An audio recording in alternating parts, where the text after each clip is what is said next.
Posting on mobile, so apologies for the formatting. I live in the deep south, in the deep country. Things are a little different here than they are in the city. I own about 80 acres of pastures and timber, but my house is near the road.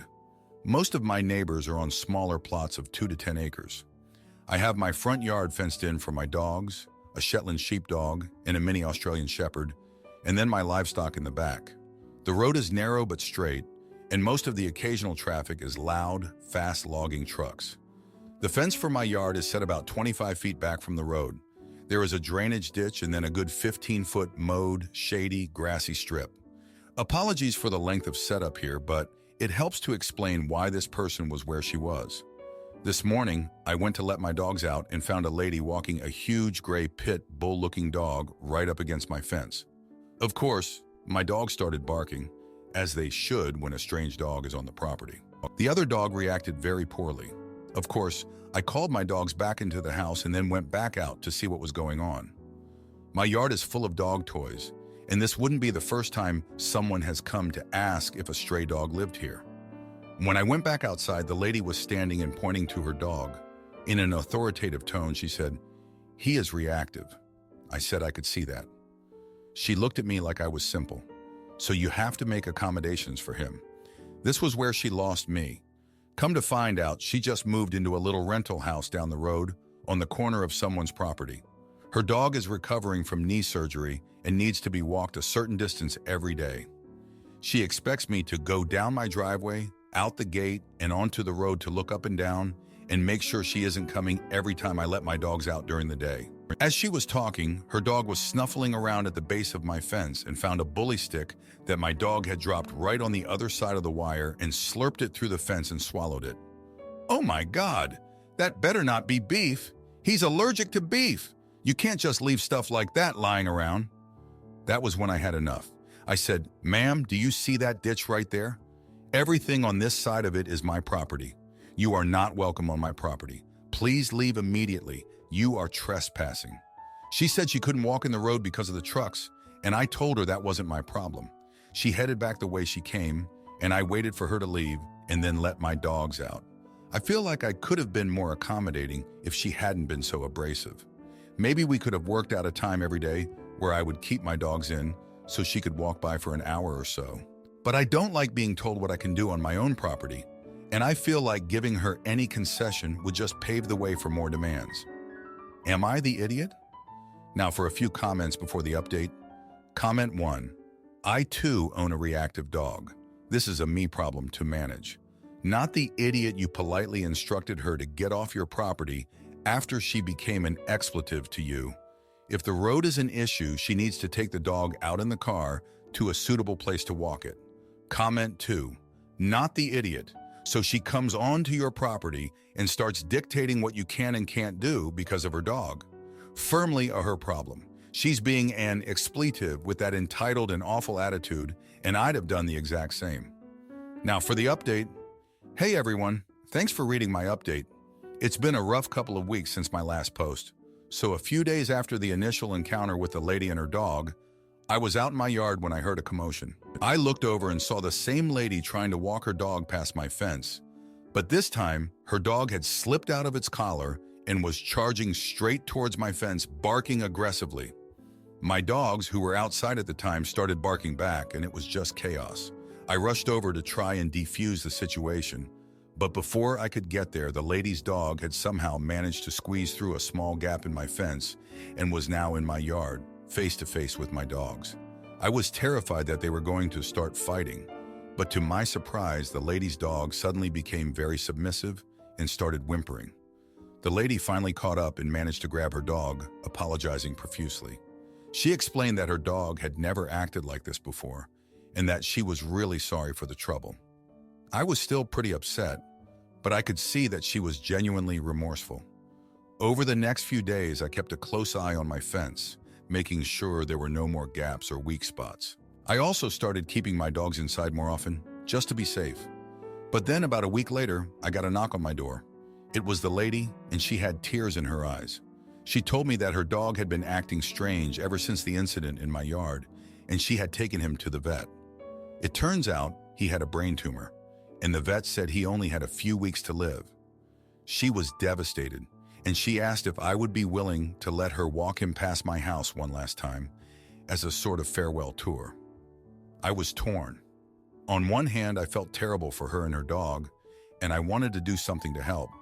But on the other hand, I was still worried about the safety of my own dogs, and I didn't want to risk another incident. In the end, I decided to compromise. I told her that she could walk her dog past my house, but only if she kept him on a tight leash, and only during certain hours when I knew my dogs would be inside. She agreed, and for the next week or so, I would see her walking past my house every day, her dog trotting along beside her, tail wagging. But then one day, she didn't show up. I didn't think much of it at first, but when she didn't come by the next day either, I started to worry. I decided to go down to her house and check on her, just to make sure everything was okay. When I got there, I found her sitting on her front porch crying. She told me that her dog had passed away the night before, and she was struggling to cope with the loss. We talked for a while, and she told me all about her dog's life, how she had rescued him from a shelter, and how he had been her constant companion ever since. As I listened to her stories, I couldn't help but feel a sense of guilt. I realized that I had been so focused on protecting my own dogs that I had failed to see the bigger picture. This lady and her dog were going through a tough time, and instead of being compassionate, I had been dismissive and confrontational. I apologized to her for my behavior and offered to help her in any way I could.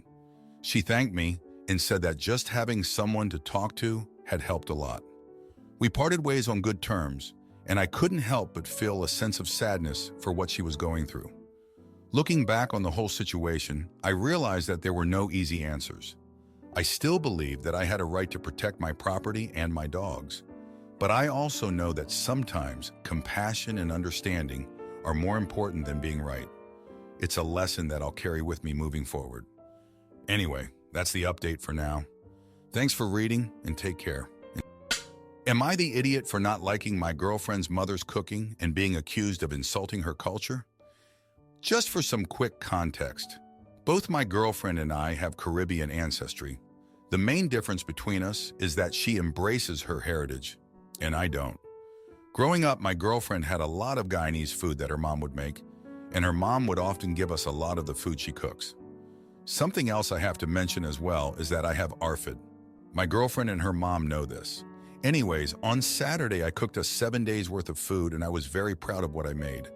My girlfriend's mom came over on Sunday to spend Mother's Day with us, and she brought this dish she made. Honestly, looking at it, I knew right away I wasn't going to like it. It was okra submerged in what looked like a very thick, viscous white soup. I didn't ask what it was called, but it's something my girlfriend has had a few times. We sat down to dinner, and I put out my food and my girlfriend's mom's food. During dinner, my girlfriend was trying to get me to try her mom's food. Not wanting to be rude, I told her I'd try it. I put a spoonful in my mouth, and it was probably one of the most foul things I had ever put in my mouth. I made sure to get as much okra as I could just so I could have something to chew, but it didn't help much. My girlfriend looked at her mom and said, "He doesn't like it." And I just said, "I just don't think it's for me." My girlfriend's mom was cool about it, and my girlfriend told me that I should try it with the food I made. I told her that I didn't want to do it, and her mom said I'd probably like it a bit more if I combined the food together. Again, to be nice, I tried it with a spoonful of my food and hers, and it was still the same. Her mom said, "Well, at least you tried."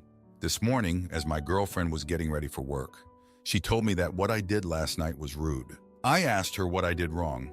She told me that when a guest brings food to your house, it is customary to eat their food and not your own. I was also making faces. I didn't know I was doing this. That made it look like I was in pain eating her mom's food.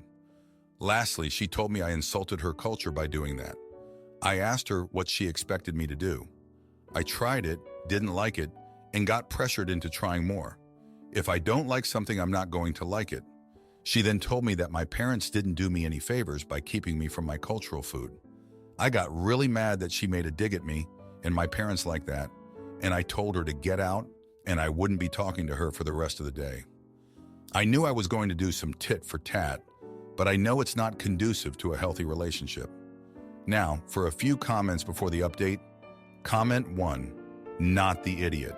You tried the food, it was not enjoyable, you had a natural reaction, politely declined to eat more, and you weren't rude about it at all. Expecting someone to devour food they dislike just to be polite is ridiculous. Her point about your parents was also ignorant and incorrect, as not everyone in a particular culture will necessarily enjoy every dish from that culture's cuisine. Comment 2, not the idiot. I had to Google ARFID to understand what it means. But your girlfriend is the one being rude here. She clearly knows you have boundaries when it comes to food, so pressuring you into eating things you dislike is akin to bullying. You even attempted it and stated that you do not like it. She should respect your boundaries instead of being a whiny witch about it. Now for the update. Hey everyone, thanks for all the comments and support on my last post. It's been a rough couple of weeks since then, and I've got quite the update for you. So after that whole Mother's Day dinner fiasco, things were pretty tense between my girlfriend and me. We barely spoke for a few days, both of us too stubborn to apologize or even discuss what had happened. I spent most of my time at work trying to keep myself busy and distracted from the growing rift between us. About a week later, my girlfriend's mom called me out of the blue. I was hesitant to answer, but I figured I should at least hear her out.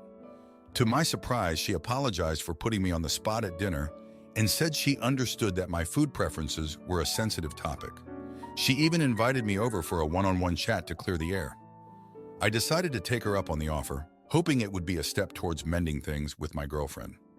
When I arrived at her place, she had prepared a simple meal of grilled chicken and vegetables, nothing too exotic or challenging for my taste buds. As we ate, she shared stories about her own struggles with adjusting to new foods when she first moved to the States. It turns out she had a pretty limited palate growing up in Guyana and had to learn to embrace new flavors and textures over time. Her openness and understanding caught me off guard. I found myself opening up to her about my childhood, how my parents had always been picky eaters themselves and never really exposed me to a wide variety of cuisines. It was a revelation for both of us, realizing that our food preferences were shaped by our upbringings and experiences.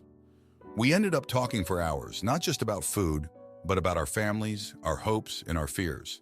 It was the most honest and vulnerable conversation I'd had in a long time, and it made me realize how much I had been holding back from my girlfriend and her family.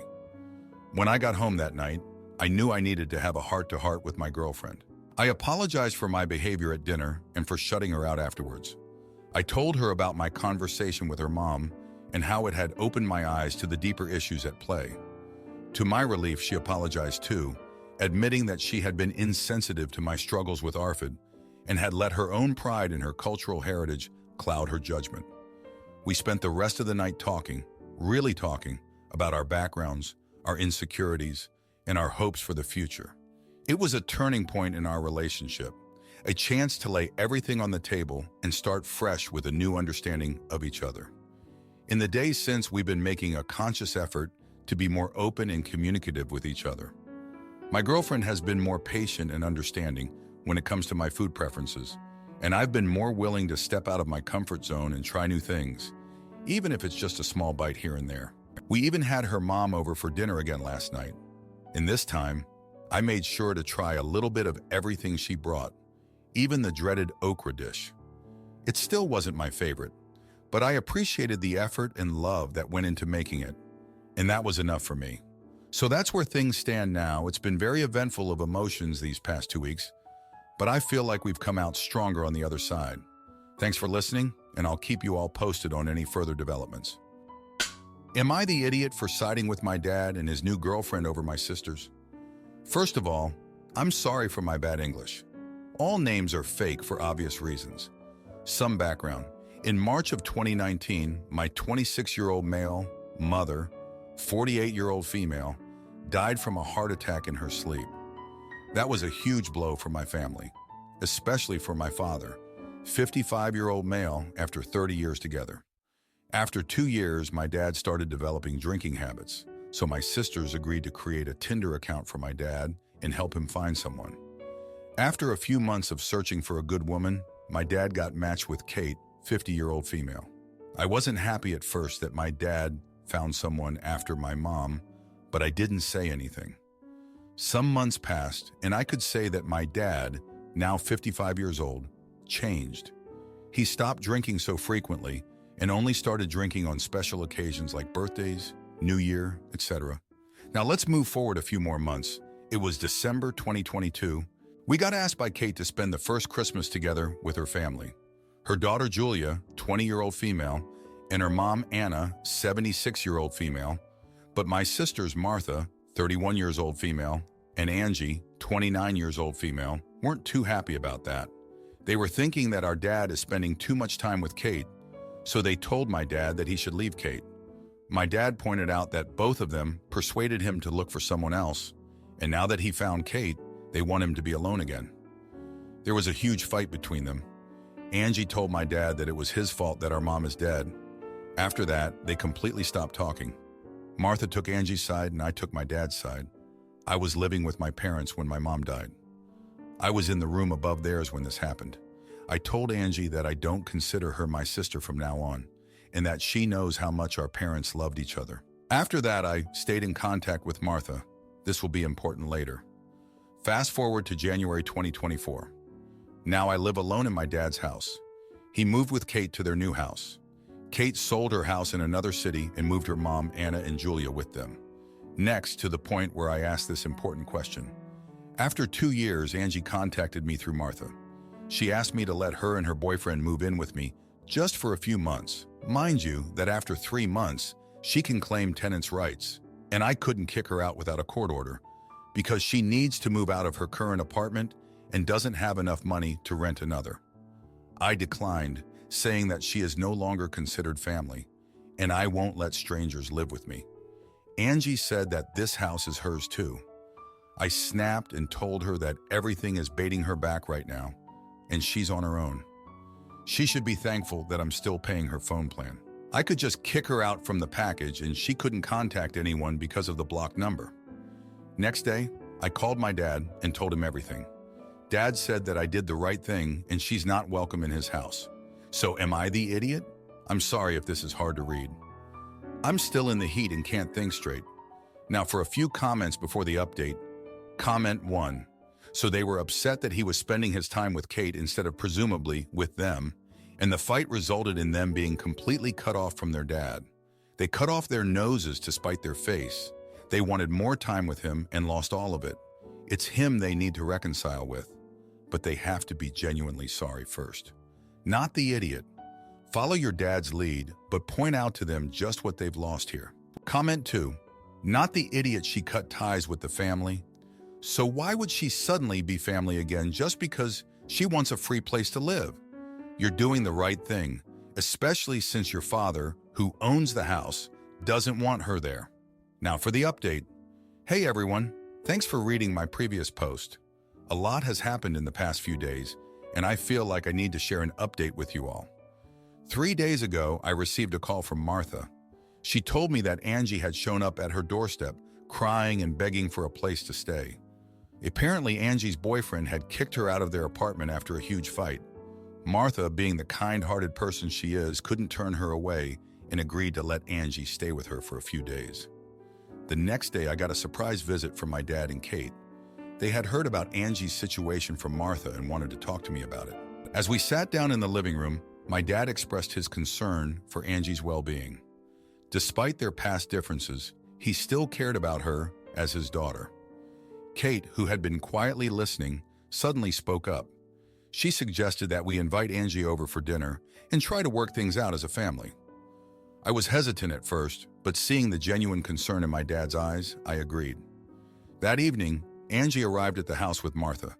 The atmosphere was tense and no one quite knew what to say. As we sat down to eat, Kate broke the silence by sharing a story about her own family. She talked about how she and her sister had a falling out years ago, but eventually reconciled. Her words seemed to strike a chord with Angie, who started to open up about her own feelings. Angie admitted that she had been struggling with our mom's death and had taken her anger out on our dad.